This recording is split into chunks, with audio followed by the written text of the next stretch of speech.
اللہ تعالی اور تمام اولاد اپنے مرحومین کی دنیا سے گزر گئے ہیں ضرور کو احساس ہے.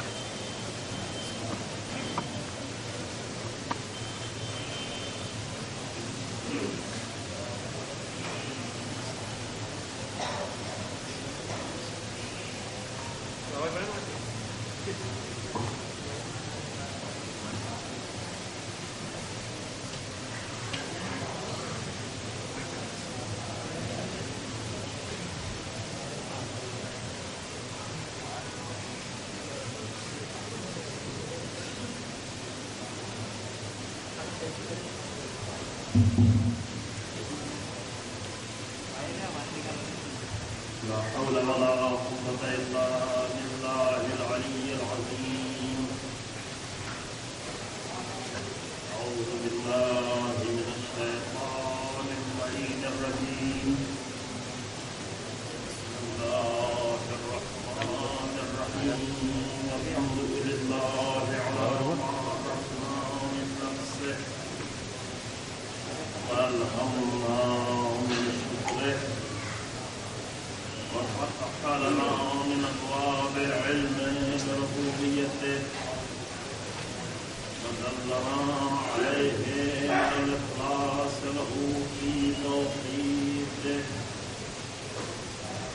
وجنبنا من الإلحاد والشك في أمره حمدا لا منتهى لحده ولا حساب لعدده ولا مبلغ لغايته ولا انقطاع لأمده حمدا يكون وسيلة إلى طاعته وعفوه ووسيلة إلى جنته وحفيظة من نعمته والصلاة والسلام والتحية والإكرام ولا خير خلقه وأشرف بريته وحامل وحيه ومبلغ رسالاته سيد المرسلين خاتم النبيين والقاسم محمد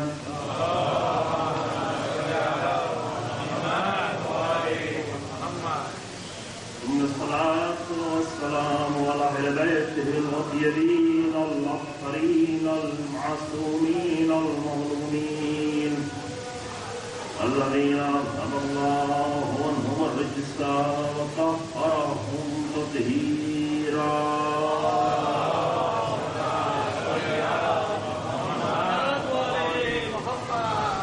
واللعنة الدائمة الباقية على أعدائهم أجمعين. أما بعد فقد قال الله تبارك وتعالى في كتابه الكريم بسم الله الرحمن الرحيم. أحسب الناس أن يتركوا أن يقولوا آمنا وهم لا يفتنون. اللهم صل على محمد وعلى محمد. قرآن مجید کی سورہ عنکبوت کی دوسری آیت کریمہ جس کی تلاوت کی سعادت چند دنوں سے حاصل کر رہا ہوں آپ کی خدمت میں، جس میں قرآن مومنین کو اس مطلب کی طرف متوجہ کر رہا ہے کہ یہ خیال نہ کرو، یہ گمان بھی نہ کرنا کہ تم اپنے آپ کو مومن کہو اور تمہیں ایسے ہی چھوڑ دیا جائے اور تمہارا امتحان نہ ہو. جس قدر اپنے آپ کو مومن کہہ رہے ہوگے اور جس قدر تمہارا ایمان بڑھتا جائے گا اسی قدر تمہارے امتحان میں بھی اضافہ ہوتا جائے گا. امتحان انسان کی تربیت کے راستوں میں سے ایک اہم راستہ ہے. انسان کے تکامل کے لیے، انسان کے رشد کے لیے، انسان کے مکمل ہونے کے لیے، انسان کو آگے بڑھنے کے لیے خدا نے انسان پر یہ کرم کیا ہے کہ اسے خلق کر کے اسے چھوڑ نہیں دیا، بلکہ امتحان کے ذریعے سے اور آزمائشوں کے ذریعے سے مسلسل انسانوں کی رشد کا اور تکامل کا انتظام کیا، ترقی کرنے کا، آگے بڑھنے کا. لیکن کل آپ کی خدمت میں عرض کیا گیا کہ آگے بڑھنے کا جو ایڈریس ہمیں اس دنیا میں بتایا گیا، ایک ایڈریس جو خدا نے بتایا ہے کہ تمہیں ترقی کر کے کہاں جانا ہے، لیکن ایک ایڈریس جو اس دنیا میں ہمیں بتایا گیا ترقی کا، وہ ایڈریس بہت غلط تھا. اس لیے ہر انسان ترقی تو کرنا چاہ رہا ہے، آگے بڑھنا چاہ رہا ہے، لیکن ساری زندگی کوشش کرتے کرتے، محنت کرتے کرتے، شب و روز فکر کرتے کرتے، جو ترقی کرتے کرتے آخری ترقی کی منزل پر پہنچا تو دیکھا کہ غلط ایڈریس پہ آئے تھے. انسان کی مشکل، سب سے بڑی مشکل یہ کہ ایڈریس پہ غلط آئے تھے، غلط بتایا گیا تھا. ہم نے اپنے سے ریلیٹڈ چیزوں کو ترقی سمجھا تھا، ہم نے لباس کی ترقی کو ترقی سمجھا تھا، ہم نے مکان کی ترقی کو ترقی سمجھا تھا، ہم نے سواری کی ترقی کو ترقی سمجھا تھا. لیکن یہ ترقی انسان کی ترقی نہیں تھی، سواریوں کی ترقی تھی، مکانوں کی ترقی تھی، لباسوں کی ترقی تھی، کھانوں میں ترقی تھی. یہ انسان کی ترقی نہیں تھی. پھر انسان کی ترقی ہے کیا؟ وہ کون سا ایڈریس ہے جہاں انسان کو جانا ہے؟ انسانی ترقی کسے کہتے ہیں؟ انسانی ترقی کو قرآن نے بیان کیا. انسانی ترقی کو پیغمبر اکرم صلی اللہ علیہ وآلہ وسلم کی ذات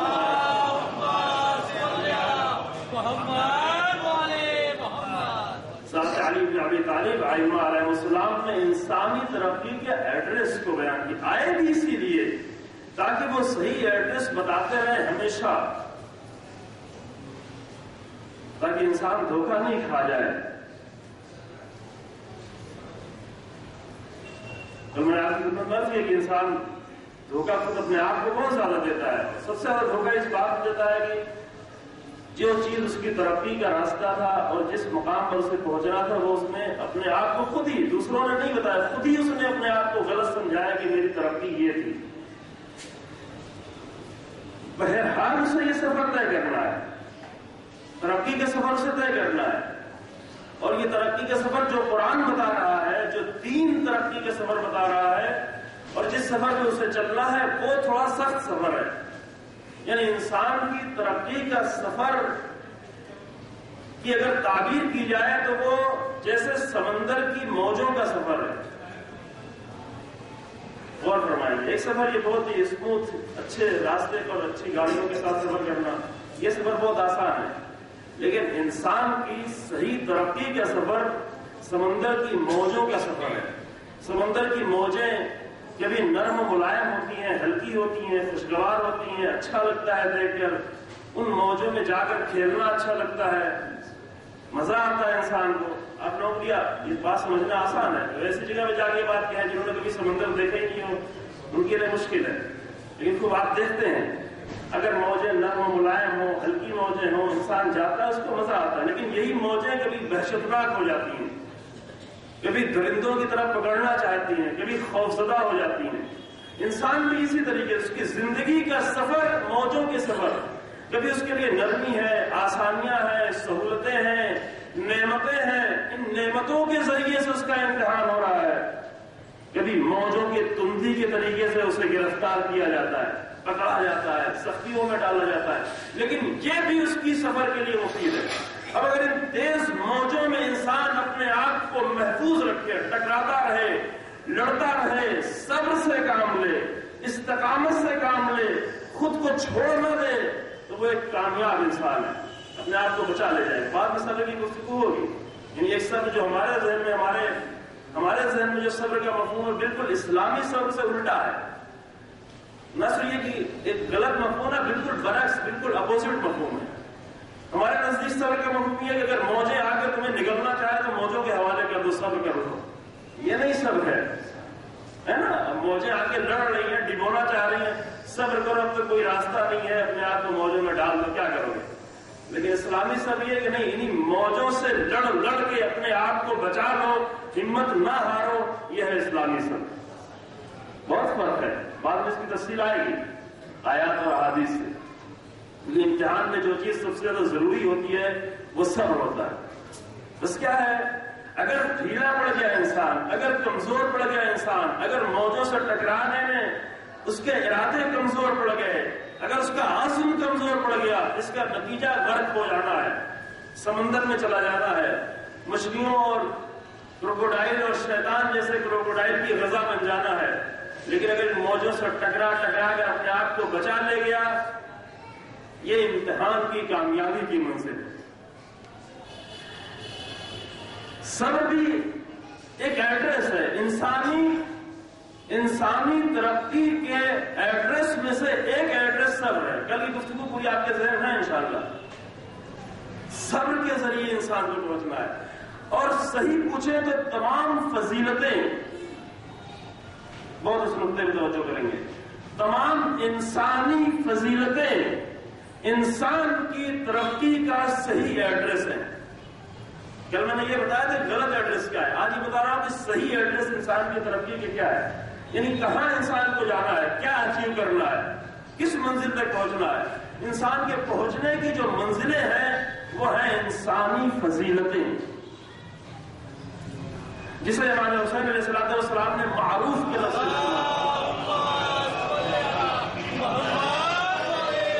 دین کی زبان میں اسے معروف کہا گیا، اور ہر گروہ، ہر معاشرے میں، ہر شہر میں، ہر علاقے سے انسانوں کو مخاطب کر کے کہا گیا کہ دیکھو خاموش نہیں بیٹھ کرو، وَلَتَكُن مِّنكُمْ أُمَّةٌ يَدْعُونَ إِلَى الْخَيْرِ وَيَأْمُرُونَ بِالْمَعْرُوفِ وَيَنْهَوْنَ عَنِ الْمُنكَرِ وَأُولَٰئِكَ هُمُ الْمُفْلِحُونَ۔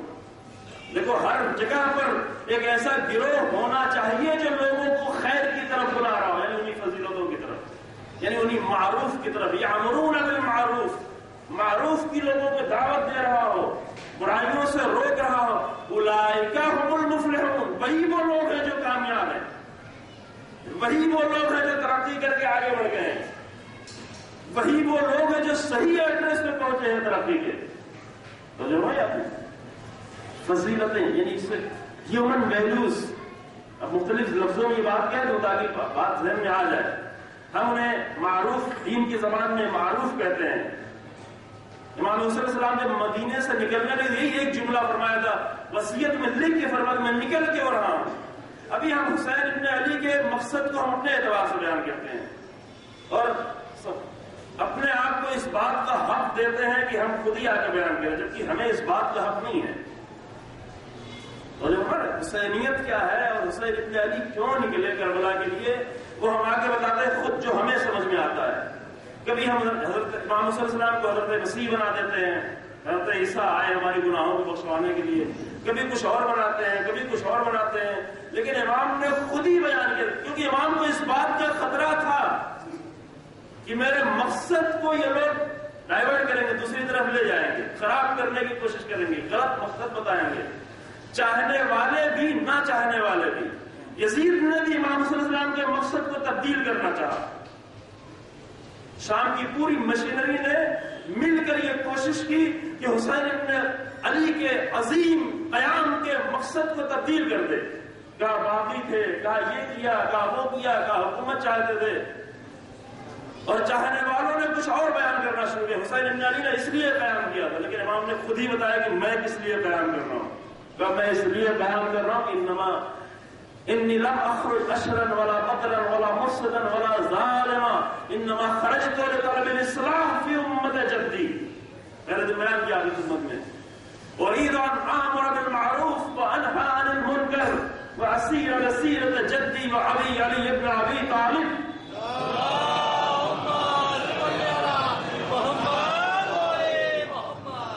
میں کیوں نکلا ہوں مفسدن و ظالمن و اشرن و بطرن؟ یہ نہیں، یہ ہمارا ہدف نہیں ہے، اور جو مرض پیدا کرنا نہیں ہے، فساد نہیں ہے، یہ کلمات نہیں جو یزید نے بنانا چاہا۔ پھر کیوں نکلا ہوں؟ انما خرجت لطلب الاصلاح فی امت جدی، اصلاح کے معنی بتائے گا آپ کی خدمت میں، اصلاح کے لیے نکلا ہوں۔ اور اصلاح کیسے ہوگی؟ اصلاح کا طریقہ، تربیت کا طریقہ کیا ہے؟ امت کی تربیت کیسے ہوگی؟ کہ امت کی تربیت کا طریقہ یہ ہے کہ اريد ان امر بالمعروف وانهى عن المنکر، چاہتا ہوں میں کہ تمام فضیلتوں کو اور معروف کو قائم کر دوں، اچھائیوں کو، فضیلتوں کو، معروف کو، اسلامک ویلیوز کو، ہیومن ویلیوز کو، جو اس زمانے میں جس پہ سب سے زیادہ ضرب لگ رہی ہے، سب سے زیادہ جو اس پوری دنیا میں اس زمانے میں سب سے بڑا خطرہ جو ہے انسانیت کو، وہ یہ ہے کہ سب سے زیادہ جو ضرب لگائی جا رہی ہے وہ ہیومن ویلیوز پہ لگائی جا رہی ہے، اسلامک ویلیوز پہ لگائی جا رہی ہے، اپنے بھی دوسرے سب لگا رہے ہیں، سب ضرب لگا رہے ہیں۔ امام نے کہا کہ میں اس سے بچانے کے لیے جا رہا ہوں، تو میرے مقصد کو خراب نہیں کرنا، اور انہی تک تمہیں لے آنا چاہتا ہوں، حسینیت، اور حسینیت کو زندہ رکھنے کا مقصد ہی بھی یہی تھا کہ انسانوں کو ان ویلیوز کی طرف لے آیا جائے، ان فضیلتوں کی طرف لے آیا جائے، اور کربلا آ کر تربیت کرے انسانوں کی۔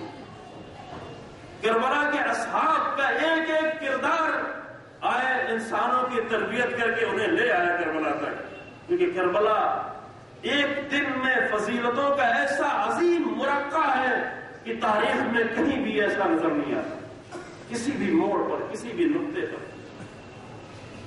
تو ایڈریس انسان کے لیے یہاں تک آنا ہے۔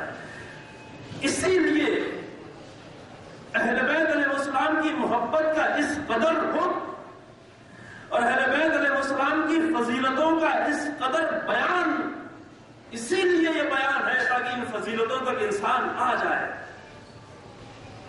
باقی یہ تھا نا بیان کرنے کی، کیوں اس قدر فضیلتیں بیان کی جائیں، کیوں اہل بیت علیہ السلام کا اس قدر ذکر ہو، کیوں سال بھر ذکر رکھا جائے، کیوں بار بار ذکر کیا جائے، کیوں بار بار اسے محبت کے تقاضے پورے کیے جائے؟ اس لیے تاکہ یہ سب کچھ کر کے انسان صحیح ایڈریس تک پہنچ جائے، اور وہ ایڈریس ہے فضیلتوں کا ایڈریس۔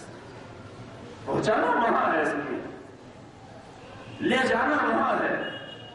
نادانی میں ہم کچھ اور سمجھے، رسول اللہ آ کر حدیثوں کے ذریعے سے ہماری ضرورتوں کو بیان کر رہے تھے۔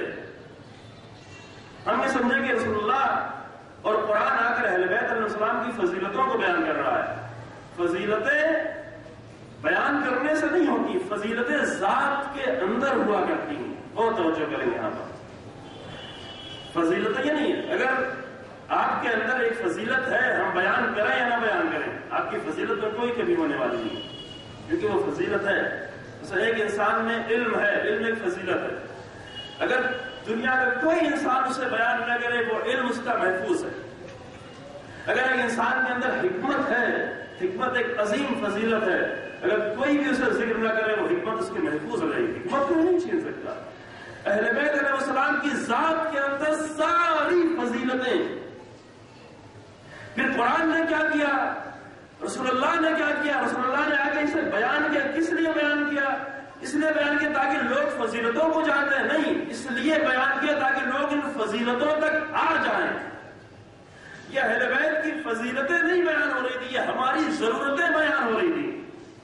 توجہ فرمائے، یہ جو قرآن میں بیان ہو رہا ہے، جو حدیثوں میں بیان، یہ فضیلتیں بیان کرنا مقصد نہیں تھا۔ ایک آیت بھی نہیں آتی اگر اہل بیت علیہ السلام کے سلسلے میں، اگر رسول اللہ ایک فضیلت بھی بیان نہیں کرتے، پھر بھی اہل بیت کی فضیلت میں ذرہ برابر کمی نہیں ہوتی، کیونکہ فضیلتیں ان کی ذات کے اندر ہیں، فضیلتیں انہوں نے حاصل کی ہیں، فضیلتوں کا سرچشمہ ذات خدا نے انہیں بنایا، یہ ذرہ برابر اس میں کمی نہیں ہوگی۔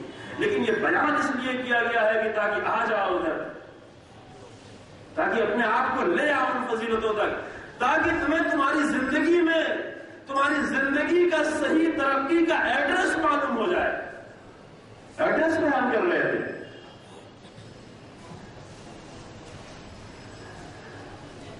اسی لیے بعض وقت ایک جملہ کہا جاتا ہے نا، ابھی امام علیہ السلام کے چند کلمات آپ کی خدمت میں پیش کریں گے، بولا کہ کہتے ہیں کہ اہل بیت آئے ہیں، اس لیے آئے ہیں کہ اہل بیت کہاں اور ہم کہاں۔ یہ جملہ صحیح ہے کہ اہل بیت کہاں اور ہم کہاں، لیکن اس سے جو نتیجہ لیا جاتا ہے وہ نتیجہ بہت غلط ہے۔ تو جو ہمارے خوارج ایک جملہ کہتے تھے امام علیہ السلام کے مقابلے میں، کہتے تھے کہ ان الحکم الا للہ، حکم اللہ کے سوا کسی کا نہیں ہے۔ امام علیہ السلام کے مقابلے میں وہ امام علیہ السلام کے لشکر میں پہلے موجود تھے، لڑ رہے تھے امام علیہ السلام کے ساتھ ساتھ، لیکن ان کی نادانی، ان کی بصیرت کی کمی، انہوں نے امام علیہ السلام کے مقابلے میں لا کے ان کو کھڑا کر دیا، اور کھڑا کر کے جو انہوں نے جملہ کہا ان الحکم الا للہ، اللہ کے سوا کسی کا حکم نہیں چلے گا، کسی کا حکم نہیں چلے گا۔ امام نے فرمایا کہ بات اچھی کہہ رہے ہیں لیکن ان کی مراد اس سے غلط ہے. بات ان کی اچھی ہے, قرآن کی آیت پڑھ رہے ہیں, قرآن کی آیت یہ ہے کہ بات ان کی اچھی ہے, کلمہ اچھا ہے, لیکن یراد بہل باطل, کلمۃ الحق یراد بہل باطل, کلمہ ان کا حق ہے, بات اچھی ہے, بات حق ہے, لیکن مراد اس سے باطل لے لیں. ایسے ہم بھی کہتے ہیں کہاں ہم اور کہاں اہل بیت. یہ بات بہت اچھی ہے, کلمہ حق ہے, لیکن اس سے جو مراد دیا جاتا ہے کہ اہل بیت کو چھوڑو, اہل بیت کی دنیا الگ ہے, اہل بیت کا عالم الگ ہے, ہم تو ان کے راستے پہ چل ہی نہیں سکتے, ہم سے اسے کیا لینا دینا, ہم خالی ان کا ذکر کر رہے ہیں. بات حق تھی لیکن مراد غلط لی گئی. تو جو ہمارا ہے یعنی بہت ہی محبت کے ساتھ, بہت ہی احترام کے ساتھ کچھ لوگوں نے آیا اہل بیت, کچھ لوگ آئے اہل بیت علیہ السلام سے ان کی حکومت کو چھین لیا, خلافت کو چھین لیا. اس کے ساتھ دشمنی کے ساتھ. اور ہم جیسے نادانوں نے آ کر اہل بیت علیہ السلام سے نہایت ہی محبت کے ساتھ اور نہایت ہی عقیدت کے ساتھ اگر ان کی امامت کو چھین لیا, چھیننے کی کوشش کی. یہ مثال سے سمجھایا بات زیادہ واضح ہوگی. امام کے معنی ہے اس میں آگے چلنے والا, آگے آگے رہنے والا. عربی میں پیش نماز کو بھی امام کہتے ہیں, فارسی میں بھی کہتے ہیں امام. امام یعنی جو آگے آگے نماز پڑھا رہا ہے, یہ امام جماعت, آگے آگے وہ نماز پڑھا رہا ہے, پیچھے پیچھے مامومین اس کی نماز پڑھ رہے ہیں. تو جو امام ہے مثلا اس مسجد میں مولانا یہاں تشریف فرمائے, یہاں کے امام جماعت ہیں. مولانا یہاں تشریف لائے نماز پڑھنے کے لیے, نماز پڑھنا شروع کر دیں, پیچھے ایک بھی ماموم نہ ہو کہ کہاں مولانا, کہاں مولانا مقدس, مولانا پاکیزہ, مولانا کا ہم لوگ گنہگار, مولانا کے پیچھے تو کیا کریں آگے. پیچھے کوئی ماموم نہ ہو ان کے ساتھ, کیا ہوگا؟ امامت نہیں کر پائے گا. امام ہے وہ لیکن امامت نہیں کر سکتے. اردو میں کہا ہے کہ پیش نماز ہے لیکن پیش نمازی نہیں کر سکتے, کیونکہ پیش نمازی کے لیے ضروری ہے کہ اگر آگے ہوں تو پیچھے بھی کچھ لوگ ہوں. آگے ہوں گے ہی اس وقت جب پیچھے ہوں. اگر یہاں سے تنہا ایک آدمی کھڑا ہو نماز پڑھ رہا ہو تو اسے نہیں کہیں کہ آگے پڑھ رہا ہے. آگے اس وقت کہا ہے پیچھے کچھ لوگ ہوں. آگے آگا اور پیچھا اس وقت ہوتا ہے جب کمپیئر کرنا ہوتا ہے, دو چیزیں ہوں تب یہ فلاں کے آگے ہے, یہ فلاں کے پیچھے ہے. اگر ایک تنہا کوئی کھڑا ہو تو نہ وہ آگے ہے نہ پیچھے ہے نا, واضح ہے نا. اگر تنہا ایک انسان کھڑا ہو, مثلا یہ میرے پیچھے دیوار ہے, چونکہ میں دیوار کے آگے ہوں, لیکن اگر یہ دیوار نہیں ہے, میں تنہا یہاں ہوں, دیوار نہیں ہے, تو کہاں آگے پیچھے ہوگا؟ ایک میدان میں جا کے کھڑا ہوں تو نہ دیوار کے آگے ہوں نہ دیوار کے پیچھے ہوں. لیکن امامت کے لیے ضروری کچھ لوگ پیچھے نماز پڑھ رہے ہوں تاکہ یہ امام امامت کر سکے. لیکن کچھ لوگ آئے محبت میں احترام لگے کہ نہیں آپ کے ساتھ تو ہم نمازیں نہیں پڑھ سکتے, آپ کے ساتھ ہم کیسے, بھلا آپ اتنے محترم, آپ اتنے بزرگ, آپ کے ساتھ ہم کیسے نماز پڑھ سکتے ہیں. تو کام محبت سے کر رہا ہے, لیکن جو کام کر رہا ہے کہ امامت کو چھین لے رہا ہے, پیش نمازی کو. عربی میں کیا, عربی میں امامت ہی کہتے ہیں اس کو. پیش نمازی کو چھین لیا, پیش نماز سے اس کی پیش نمازی کو چھین لیا. وہ پیچھے کھڑے ہونے کے لیے تیار نہیں. امام سے اس کی امامت کو چھین لیا. امام تھا لیکن امامت چھین لی. معاویہ نے بھی آ کے امام علی علیہ السلام سے کچھ چھینا, لیکن دوسرے لوگوں نے بھی جو امام علیہ السلام کے ساتھ تھے انہوں نے بھی چھینا. معاویہ آگے حکومت چھین رہا تھا, کبھی یمن کی حکومت چھینی, کبھی مصر کی حکومت چھینی, کبھی اور اطراف کی حکومت چھینی. لیکن وہ لوگ جو کوفے میں امام علی علیہ السلام کے ساتھ تھے, امام کہتے تھے معاویہ چھین رہا ہے, میرے پاس کچھ نہیں بچا, ما الا الکوفہ, صرف کوفہ میرے پاس بچا ہے, نکلو. کہتے تھے ابھی بہت ٹھنڈک ہے, ابھی بہت گرمی ہے.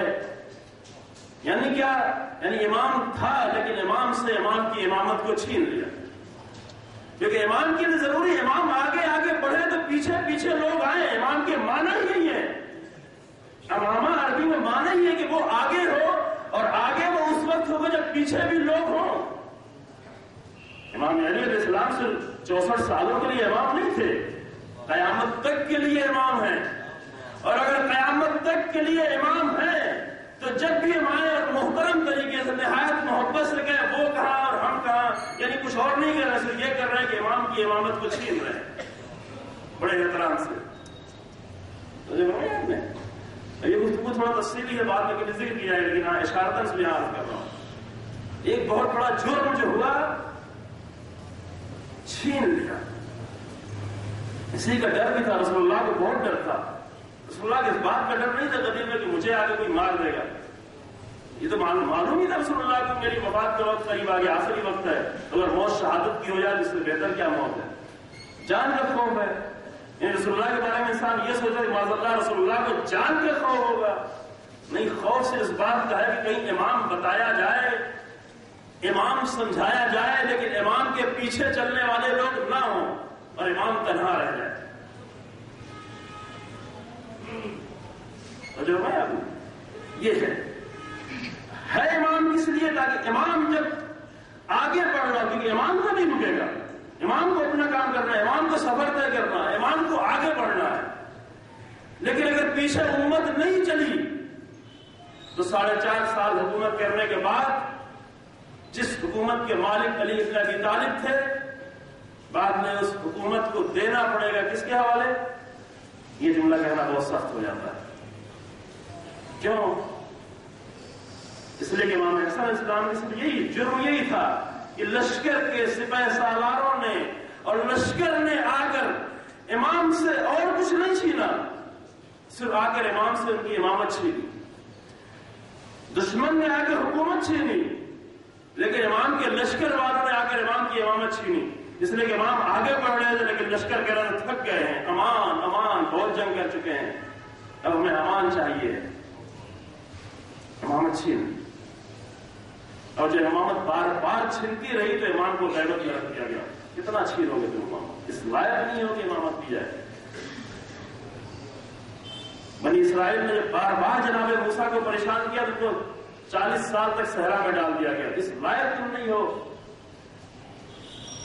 یہی ہوا تھا امت محمد کے ساتھ، بھی ہوا کہ بار بار امام سے امامت چھینی گئی۔ امام 3 دن تک بغداد کے پل پر امام کی لاش رکھی رہی، لیکن امت خاموش تماشائی بنی دیکھتی رہی تماشا۔ اگر ایسے امام کا تماشا دیکھا جائے تو پھر امامت چھین جاتی ہے، پھر اللہ کو اس بات کا حق ہے کہ امامت کو ان سے چھین لے۔ پھر یہ امامت ملے گی کب؟ امامت ملنے کے لیے علامتیں نہیں جڑے، یہ علامت ہو گئی، یہ علامت ہو گئی، یہ علامت ہے امام آنے والا، نہیں، علامتیں بہت پہلے بھی تھی۔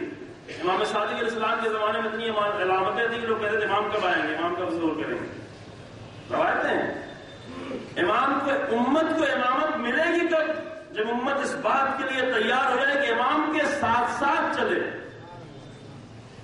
یہ نہیں کہ امام کہاں اور ہم کہاں، نہ، امام کے ساتھ چلنے کے لیے جب امت تیار ہو جائے اس وقت یہ سمجھ لے ہاں اب امام کا ظہور ہونے والا، اب امام ہمیں پھر ملنے والا، اب امام ملنے کے لائق ہو گئے۔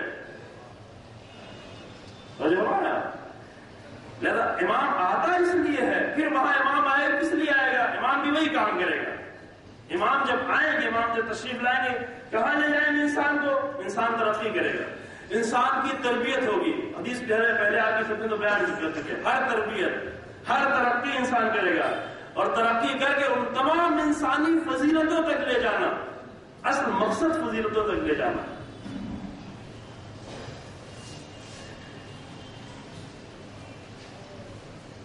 امام علیہ السلام نے ایک خط اس کے پہلے ذکر کیا، میں چند جملے پڑھنا چاہتا، آج پڑھ تو کم سے کم یہ بات ڈلتی جاتی ہے۔